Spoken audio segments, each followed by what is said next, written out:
Last week, Caitlin Clark passed Pistol Pete for all-time leading scorer in NCAA history. Today, she takes home and leads Iowa to the Big 12, Big 10 title.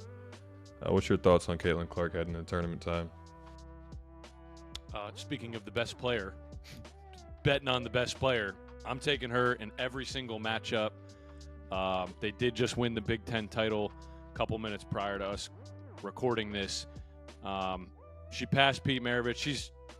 She's the best women's college basketball player since Diana Taurasi, Sue Bird. You're taking a stew, you know. She's already Brianna Stewart, Maya Moore. Yeah, all these.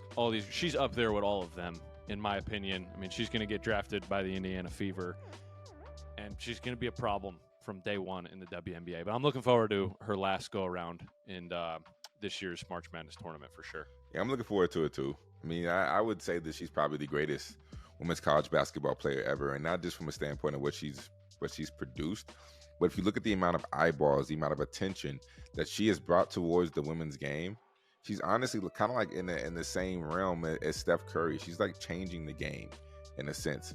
So what she has done for women's college basketball has just been absolutely huge, and because of that alone, I would say that she's probably the greatest women's college basketball player of all time. But nonetheless, I don't think that she's on the greatest team this year.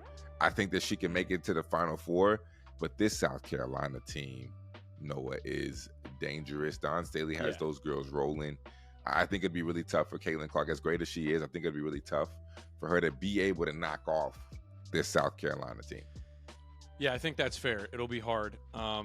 And I like what you said, because in terms of like her overall impact in just growing women's basketball, but basketball in general, and like there's been a number of women's games since last year's Final Four that have dominated the ratings over men's games, even NBA games. 100%. And I do think a lot of it has to do with that impact that she brings to she has that, like I'm so glad you brought up the Steph Curry thing, because that's how I think about it. Like, to me, when I think of Caitlin Clark, like she has the Steph Curry impact where it's like, oh, she shoots from half court. She's must-see TV. Like, just the way she plays the game. Her scoring, her playmaking, her ability to lead her teammates, like her IQ overall.